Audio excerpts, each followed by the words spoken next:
Well, we just got kicked out of here again.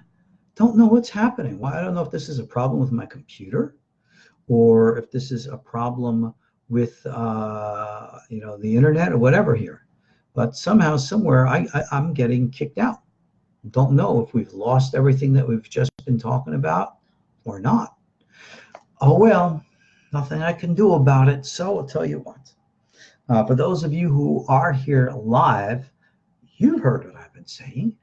And if I did lose the 17 minutes of a video, oh well, what can I say? You guys listening in to this recording, you might want to consider joining us live just in case to make sure things like this don't happen. What can I do? All right, I'm not in control of all the computer technology that happens here. All of a sudden, I'm just sitting here chatting away, and all of a sudden, boom, dies. Didn't touch anything. My internet connection seems to be good. So maybe my computer's old and dying, or maybe there's some other problem. All I can do is like I always do, move on, move forward. So again, we chatted about the concept in the context of naked Kabbalah, exposing the raw truth, understanding the proper parameters and boundaries of life and living. And that's really what we need to do. So when it comes to understanding our tikkunim here, let's focus on it and try to understand it as, God be willing, it was meant to be understood. So in that note, I'm going to start now Tikkun Esrim Ve'arba'a, right? Tikkun 24. Let's stick this up here a little bit, make it easier for me to read. And as I said, I always read in the Hebrew because that's the way I've always done it.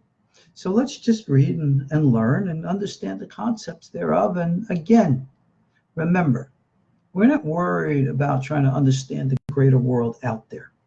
We're trying to understand the big, great world inside ourselves.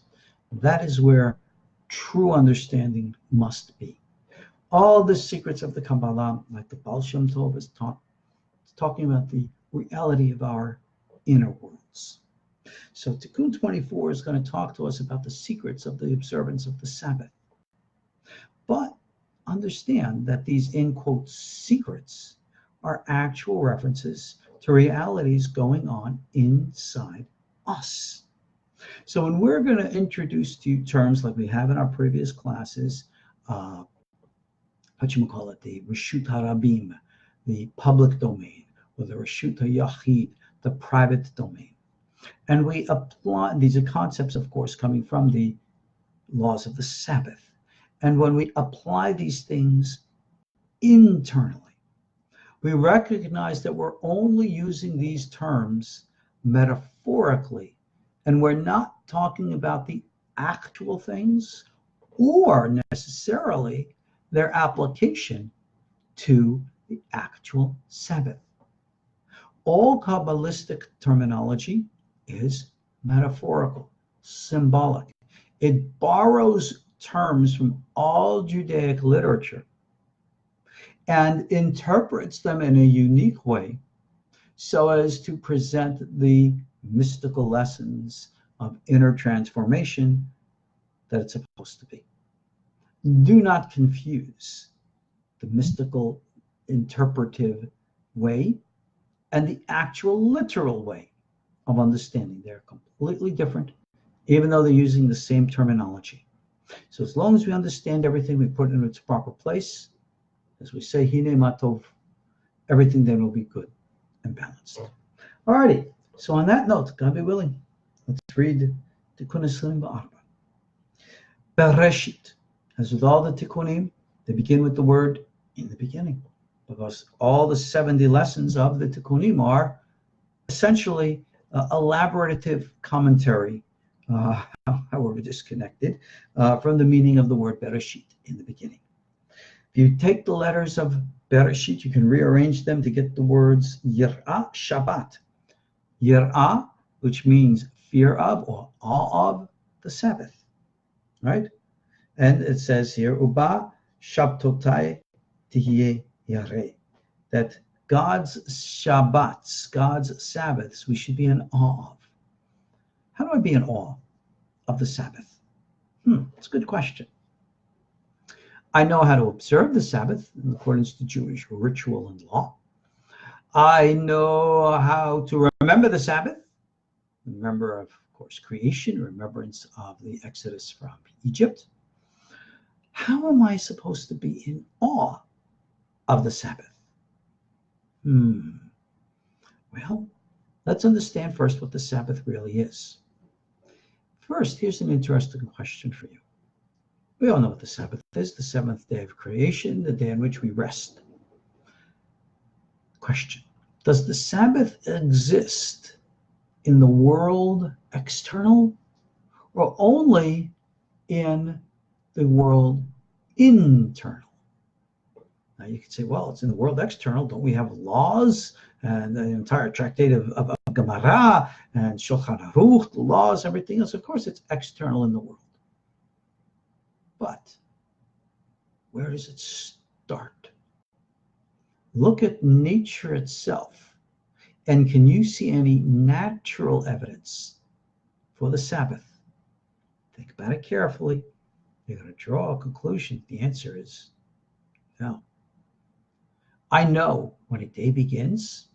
I know when the day ends. I know when a month begins. I know when a month ends. I can pretty much look at the stars and their courses and understand the course of a year as well. When exactly is the seventh day? And when do we measure the seventh day? Now you can say, well, just look at your calendars. The calendar always begins with Sunday and ends with the Saturday, and therefore Saturday is the seventh day. No. Take a look at some of the modern calendars recently, and your answer is no. I have an app on my phone, which is a calendar. It's actually a Hebrew calendar of all things. And it goes from Monday through Sunday. Saturday being the sixth day, Sunday being the seventh, Monday being the first. Now, I have seen that type of counting coming out of the Orient, which does not look at Sundays being the first day of the week, which of course has its foundations in Christendom. The Orient, they're not Christians, so they obviously, for business purposes, have a different way of looking at the calendar. Well, that catches on. Give it a century or two or three or four, and people are going to be wondering why the Jews are observing the Sabbath on the sixth day and not the seventh, based upon the calendar. So when exactly is the Sabbath?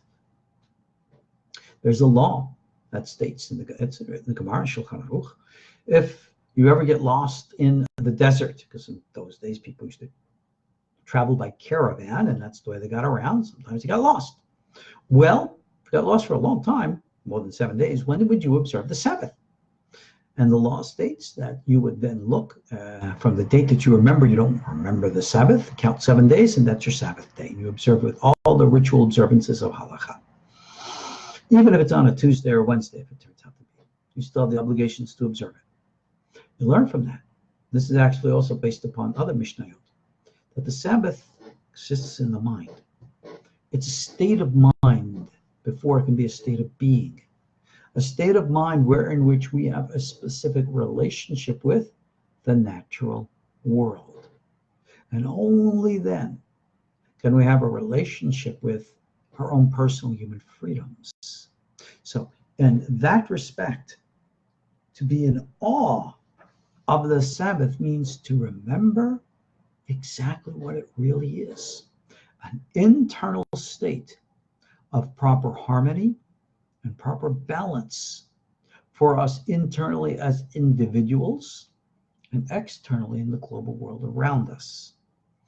Only in that context can we have the proper consciousness, if you will, awareness to be observant of the natural order of rest that must be practiced in our lives to strictly observe the Sabbath in accordance to its laws. That's the way we do it. Continuing. Yir'at Torah, Yir'at Brit. To be in awe of the Sabbath is the same thing to be in awe of the Torah and to be in awe of the covenant. covenant, of course, is the Brit Milah. The Brit Milah, of course, is the male organ indicating sexuality. I told you we're always going to get sex involved here. It's just the way it is. Sabbath, Torah, sex. Gee, what's the connection? Well, sexual energy is obviously probably one of the strongest forces in the human species. Freud referred to it as the love impulse. Remember, he said the two great impulses, love and death, eros, thanatos. Well, in that respect, I think it was kind of, on the mark, because the passion and power of that attraction in both men and women has probably motivated more things in human history than anything else. So controlling human passion instead of allowing it to run wanton is one of the clear marks of being a disciplined and a responsible human being. Well, how do we learn to be a responsible and disciplined human being? Well, you need instruction. This is what's right and that's what's wrong. That's Torah. And when you have the Torah, then you can have balance, which is the Shabbat. So you see, everything fits together very nicely, very appropriately. You can't have internal balance within you as just a state of mind, unless equally emotionally and physically you have it as a state of being. And that's why, for example, sexual balance and harmony is vital and essential to a Torah path. Now, over the many, many centuries, you have had rabbis who have, let's be blunt, they're anti-women, anti-sex, they're very misogynist, and their opinions are embraced by many as being, if you will, the law, gospel truth, again, not a Jewish concept. And they use this for their own validation to maintain a level of sexual imbalance. Not good. Anyone in the mental health profession will tell you, very bad. And we see the results of what happens to it in all different types of ways. Obviously, this is not limited to a Jewish context. It happens in the greater world, in every religion, every culture, every philosophy around. Simply, energy is energy. And energy needs to be properly and harmoniously balanced. It is the natural, normal nature of the human species to have lifelong, monogamous relation with a member of the opposite sex, to properly bring harmonious energy into the psyche, into the higher, from the higher self down below, to be properly balanced. And that's true. Many of us do not achieve that, or are not blessed with that. But if you look at it, most people, regardless of their age, are still always seeking it because they recognize the state of the imbalance. In the Kabbalah, we call this the Yichud of Ma and Ben, the union of the holy names, also referred to many a time as the union of the Holy One, blessed be He, and His Shekinah. In Kabbalah speak, the union of Za and Nok, or Tiferet and Malchut. And the Orient, they call it by their terminology. They call it the union of Yin and Yang, to create the two parts of the whole circle. It's just the way it is. It's nature. And people today are going to say, yeah, well, there's this and there's that and there's that and there's this. But nature is going to look and say, no, I don't think so. In spite of our confusions. Remember, we talked about, before we got kicked out, we lost those original 17 minutes. We talked about the history of fake knowledge, fake news, fake information. All those misinterpretations, that's that fake stuff, gets us all in trouble. So let's move on. Tzarich shmirat habrit shelo yachnis oto bereshut zara. We have to have a guardian of the covenant that we do not enter it into a foreign domain. Como chen tzarich ben adam shmirat haShabbat. And just like that, we need to observe the Sabbath. Okay, let's talk about that. What is this foreign domain? Well, Are we really sexual prudes? No, we're not. But at the same time, like I said, energy needs to be grounded. You have the electrical plug that is, well, right now it's from my computer, it goes into the wall, right? It has the two prongs, it goes into the hole. You get the metaphor. That's how you make connection. I can't reverse the polarities. I can't switch things around. Energy is energy is energy. It's natural law. Energetically speaking, human beings, like I said, are meant naturally to be monogamous. And when we are, everything is balanced in harmony. And when we are not, and when we are in a state of improper coupling, the energy flow is very, very disruptive. When energy is balanced, everything flows naturally in harmony, and everything just goes nice and good. Beautiful sunny day. But when energy is imbalanced, that's when you have big, terrible storms. Think of hurricane, tornadoes, or anything of the kind. That's energy imbalance. And those storms come as a byproduct of the imbalance, and they play itself out until balance is restored. Underlying this, the Torah has always taught us that there are relationships in sexuality which are prohibited, some of which are really bad.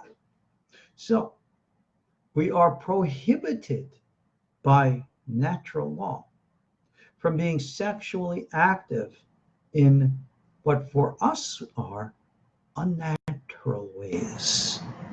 But remember, those natural or unnatural ways are not necessarily defined by biology, but by, like Shabbat itself, human consciousness. So for example, it is natural for a man and a woman to be intimate with one another. It's just the way it is.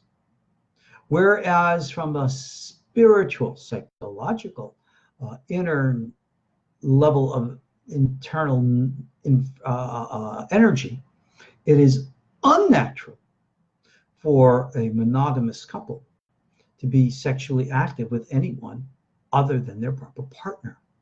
That's what we call it, adultery. And in the Torah, penalty was death. Big thou shalt not. Being intimate with others that is inappropriately energetically creates all kinds of irabuva, like we discussed in our previous Tikunei. And that's why sexuality is considered very, very important. No, we do not deny sexuality. We're not monks and nuns. There are those who do it, and well, we've seen over the years and history of other religions that live like that, the problems that occur. Not supposed to be. Energy needs to be fully expressed in order to grow to the highest levels. So that's what we do. Within the context of a marriage, the intimacy and expressions thereof between a husband and a wife, sky's the limit. Right? Goes on in the bedroom, stays in the bedroom. And I always tell married couples, as long as you're observing, the family purity laws, how and what you choose to do, I don't care how wild and woolly you want to get.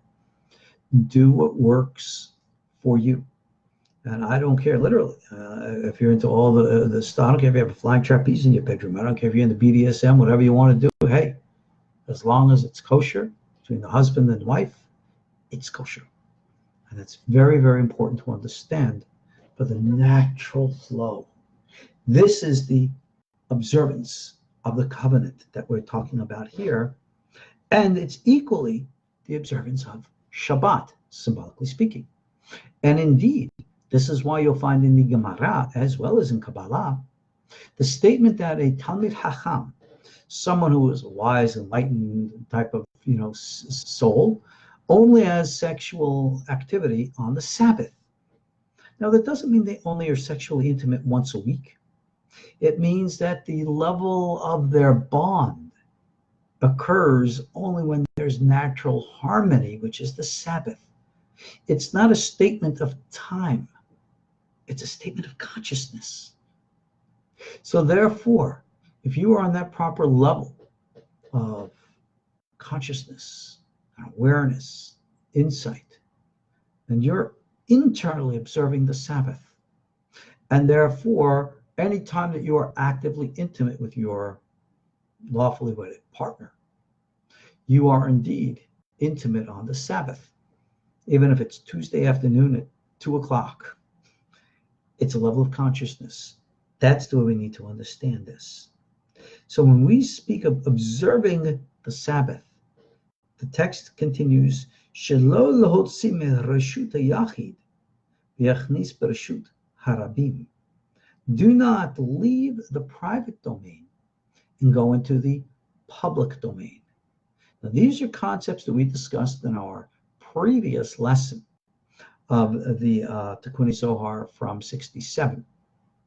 The public domain, the Reshut Harabim, is a symbolic term which means the place where everything is all mixed together. Everything is in a state of imbalance because things are all out of place. When things are in a state of imbalance and out of place, we call that impure. Hebrew term tameh. So when we're saying here that you should stay in the private domain and never enter the public domain, the private domain is that place of balance, harmony. Sabbath observance is a level of consciousness. That area, that level of consciousness, you should never leave to go into a realm of confusion and chaos and corruption. No. Big 3 C's: chaos, confusion, corruption. Thou shalt not. That's called the Reshut HaRabim, the public domain. The private domain, that's the place of balance, harmony, and peace. And he continues here with the metaphor, and he explains like this. Reshut HaYachid hu Shekinah. This private domain is the divine presence of God, the Shekinah. Remember what the Shekinah is. It's that living consciousness, that ingrained awareness and knowledge in every subatomic particle in the existence, which tells it this is what you are. How does an electron know that it's negatively charged? How does a nucleus know to have the proper balances of the neutrons and the protons? How do all these subatomic little balls of particle, I don't know if they're energy, matter, whatever they are, how do they know what they are and how to do what they do? You and I, as human beings, we're a real complex creature. We have brains, central nervous systems, we have all this stuff going on that help us be sophisticated enough to have consciousness. How do these subatomic particles know what the heck they're doing? Somehow, somewhere, something in them must be telling them what to do or how to be what they are. They obviously must be conscious and aware and have knowledge. That indwelling knowledge, maybe it's like a computer program, it just dictates to them, I don't know. That indwelling is what we call the divine presence of God, the Shekinah. And it exists within everything. Are you aware of that? Really, you are? Good. That means you're observing the Sabbath. That means that you are sensitive to the proper state of balance and alignment, that the indwelling presence is there to ordain and activate. That again is called the private domain. According to the Talmud, Gemara, the measurement of the private domain, in other words, if you have a private domain, what are its parameters? We say it has to be at least 4 amot by 4 amot in size, with a wall around it 10 amot, right? At least that high, right? So the text says here, Rahava Arba'a. So it says that its length is, like we just said, 4. 4 is a big number. 4 represents the name Yud Kei Vav Kei. And we said that it had to have a big wall around it, 10, right? So what's the 10? The name Yud Kei Vav Kei spelled out. The letter Yud spelled Yud Vav Dalet, Hey Hey Aleph. Vav is spelled Vav Aleph Vav, Hey Hey Aleph. Numerical value, 45. The same numerical value as the word Adam, humanity, man. So you see, the symbolic measures of this Reshut Yahid. Did our rabbis in the Talmudic times specifically ordain these laws to imply or hint to these deeper structures? Very possible. I mean, they knew this stuff. So therefore, understand, when we are in a state of proper balance and alignment, we are in the mindset of the consciousness of the Reshut Hayahid. And we live in that. Doesn't matter the day. Tuesday, Wednesday, Thursday, doesn't matter. The level of consciousness. That is how we Kabbalistically interpret the terminologies. Moving on. The Reshut Harabim, that public domain, that's the place which is all, like we said, the big three C's, right? Confused, chaotic, and corrupt. That is the domain of the Nachash, the serpent, Eshet Zinunim, the woman of adulteries, the Sam Shel Elacher, the poison of the other god, who is Samakel. Samakel is an angel. We talked about him in our previous classes. He always gets dumped on. He is used as the example of being the ultimate evil. If anyone is the scapegoat for everything bad in the world, it's Sam. And you know, because everything in Kabbalistic literature is put on his shoulders. He does all the bad things. He trips up everything. I mean, if you look at the character, Sam is supposed to be the Satan. The Satan we know from the first chapter in the book of Job. In the first chapter of Job, I mean, he's up there doing his job. His job is to be a prosecutor. God sends the accuser into the world to investigate human behavior and to, in quote, report back. And you say, well, if God's omnipresent and omniscient, how come he needs somebody to like go check things out and report back? That's a good theological question, and we'll leave it to the theologians. But that's what the metaphors teach. That's what the legends teach. So Sam is supposed to be the Satan, and that's his job. But here in the Kabbalistic literature and later literature, Midrashic literature, Sam is the epitome of evil. He is clearly the foundation of the Christian concept of the devil, Lucifer. And as you know, the Christians, they always read things into our Jewish Bible, which we know weren't even there in the first place, but for them it was there, so whatever. This is the metaphor. The place of chaos, confusion, and corruption, where things are just all over the place. That's called the adulterous wife, the serpent and Sam. Well, what is the adulterous wife? Well, we said, hold on a second, right? Sexual intimacy, it's kind of like normal, right? Male organ, female organ, they go together, right? And so what's the big deal? Energy. When you create a balance and harmony of energy, anything that comes from the outside that comes in short circuits the system and bam, broken. According to Halacha, anytime that there is an adulterous affair, it is required that there be a divorce because you can never have complete peace afterwards. I've counseled over many, many years, many couples who have tried to overcome an affair. And though they managed, just a couple that I know, tried to stay together for a long time, they never had that level of camaraderie and intimacy and trust and faith that a normal couple is supposed to have. Essentially, they were miserable. And they should have followed the halachic advice and just, ended it at the time. Again, biblically, but thank God we don't do that kind of stuff anymore. But yet, understand the metaphors of the necessity for proper energetic alignment. That's what all of this is about. Proper Sabbath observance, proper sexuality, proper everything. Proper Torah is all about energetic balance. This is not an academic concept. It's an experiential concept. That's why we said Elohim, God, Gematria Hateva, nature. And you always hear me talking about following the natural way. I always talk about following the natural way because the natural way is the way of Elohim, the way of creation, the way all around us. How do you ever expect to discover the truth of Yud Kei Vav Kei, which is a higher, more deeper, intimate level of understanding Elohim, if you don't first understand Elohim to start with? Doesn't that kind of like make sense? You want to get to know an individual, well, you're never going to get to know what they're really, really like until you like have a superficial relationship. No relationship starts at the deep, most intense level. No, it always starts externally and works its way deep. Same thing in our awareness expansion, consciousness, growing a relationship with what we call God, the universe, consciousness, whatever. You got to look around.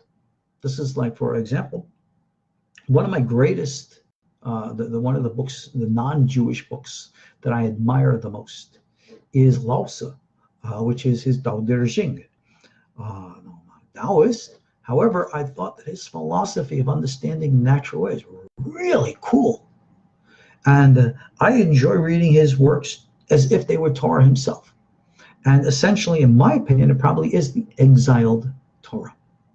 Because we understand the natural way, the ebb and flow of how life's supposed to be, which is actually the secrets of what we discussed in Talmud, and we've discussed that before in previous classes as well. That's what we're talking about. That's the Reshut Hayahid, where in which everything else, which is the domain of confusion, the domain of chaos, where in which there's no concept of energy, no concept of energy balance. People go here and there just like they're goats or sheeps, and they just go through life after life like behemoth, like animals, without a higher level of true human consciousness. They're in the public domain, not in the private. This is then the general rule for all the 70 nations. All right, for everybody. We got to learn.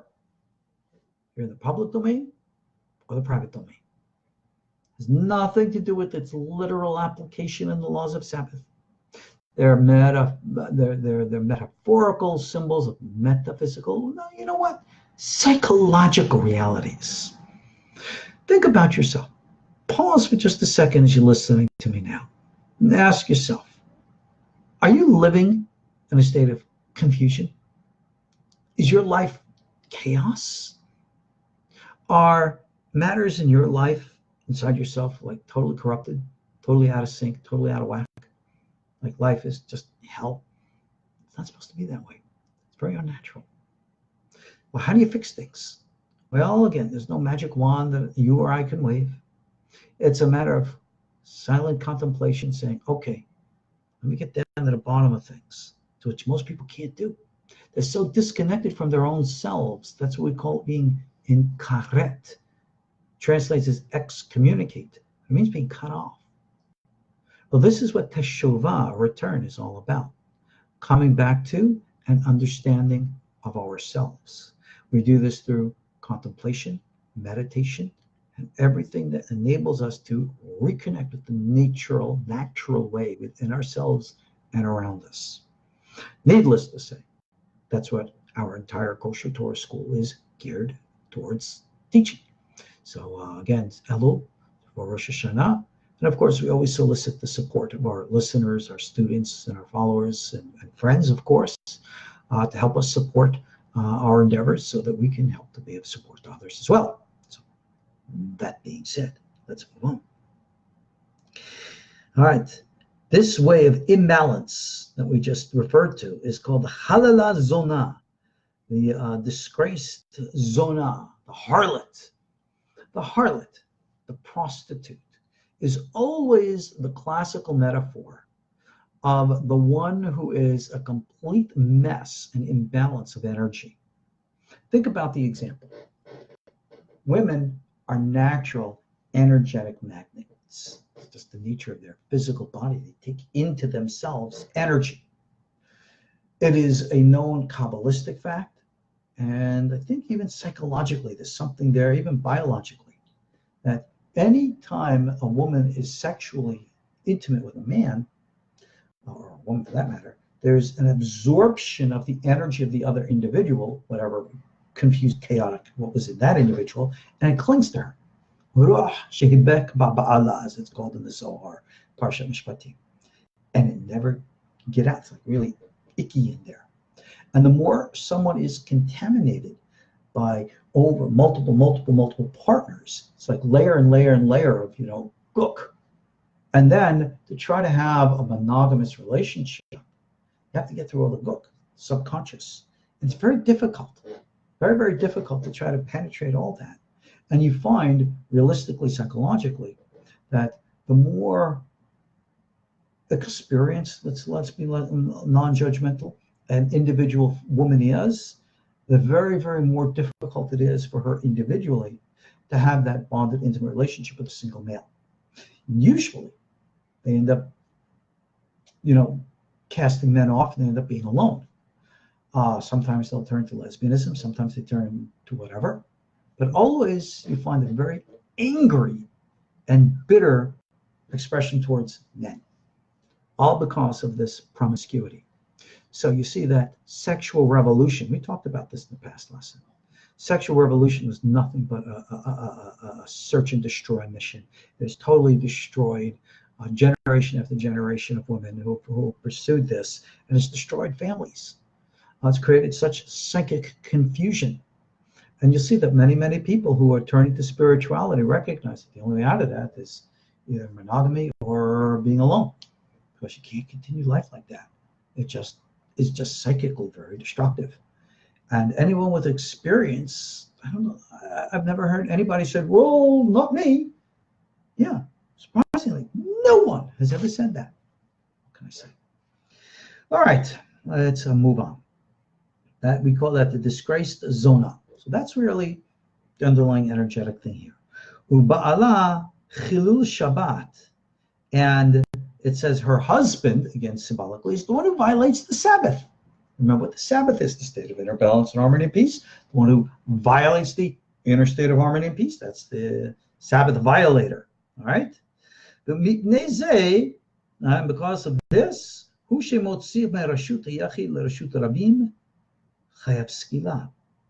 and therefore, because of this, the one who would therefore leave the private domain for the sake of the public domain, in other words, you're taking a lower grade, this is worthy of death, right? Simply because it is death. You don't need a court to judge you guilty by the ritual letters of the religious law. No. If you think about it, would you want to be in a place of inner peace and harmony and balance, or in a place of complete chaos and confusion and corruption? If you have peace, calm, balance, do you want to willingly surrender that to chaos and corruption? Really? We're having a little bit of technical difficulties. I don't know what's going on, if it's a Facebook or my computer problem. I don't see anything in my text here, names, comments, nada, nothing. So I don't know, but email me, ariel@gmail.com. If you feel, hey, I love confusion, I love chaos, oh, thank you. See, darling wife here, she sent me her phone. She's got all the comments here. Can you see that? No, you can't. But I can see that. And literally, you can't see that. Can you see it? No, you can't see it. Mine is nothing here. So there's obviously something wrong with my computer. So, okay, let's see what we got here. Spoke in the past that Judaism was an oral tradition by design. Was it ever an indigenous tradition, or was it always a revealed one? So that's a good question, Rob. Torah was always a living tradition. According to our faith, began with Moses at Mount Sinai. But if you read the laws of the Torah, right? For example, our Sabbath law. It says in the Torah, if you violate the Sabbath, death penalty. That's pretty intense. Well, I don't know about you, but I'm not really keen on being executed. So if I'm living in the days of Moses, and Moses says if you violate the Sabbath, you're dead, I might have raised my hand and said, Rabbi Moses, how do I actually observe the Sabbath? All right, I'm not going to go out and pick up sticks. I got that much. I'm not going to light a fire. I got that much. What else is there? The Bible doesn't say, now does it? The Bible doesn't elaborate, now does it? Moses must have had an answer. The people must have gotten that information, but it's not written down. That's how we know there was an oral tradition. It's only logical. says, shall bind the words of God on your arm and put them between your head. How do I know that that's tefillin? Somehow, somewhere, somebody must have thought that up. Must have come from somewhere. It's been consistent throughout the centuries. I'm going to go back to them. Mrs. Phone here, mine's all messed up here. So Jennifer's saying you want peace. Cool and groovy, don't we all? Isn't that what it's all about? Alrighty, guys. You know what? I'm going to cut it short here. Well, I'm watching myself here on this. It's so weird. You know, my camera is actually working now. I can actually see myself here on this camera. And again, I got the phone here, so I'm watching myself here. And it's out of sync. So it's also cool. So I'm very discombobulated. Confusion. Hey, Rashid the Rabim. Alrighty. So I don't know what the confusions are, but I've learned my lesson. Hold on a second. Let me see if I can show you my lesson that I've learned. Yes, here it is. This is my trusty audio recorder. And I do this for our private students, you know, those who are supporting us at the $50 a month level. I always have audio classes. God be willing, I'm going to get back to them right now and give them our private lessons. Well, I'm going to start to audio record these lessons as well. So if and when we have some whatever glitch in the computer, we're not going to miss a word. So, all right. On that note, then, let's conclude for tonight. I want to thank you again all for joining me. We've covered the hour. And God be willing, we'll figure out what the heck's going on here and hopefully not have any problems in the future. So, again, thank you for your support of our Kosher Torah School. Thank you all for listening to me. Where's my trusty little pen here? I'm going to mark off where we are in our book. I'm going to start next week talking about next week on Wednesday night, Eruv, joining to make a private domain. Good topic. All righty, guys. See you all next time. Thanks again for your support of our KosherTorah School. Take care. Shalom.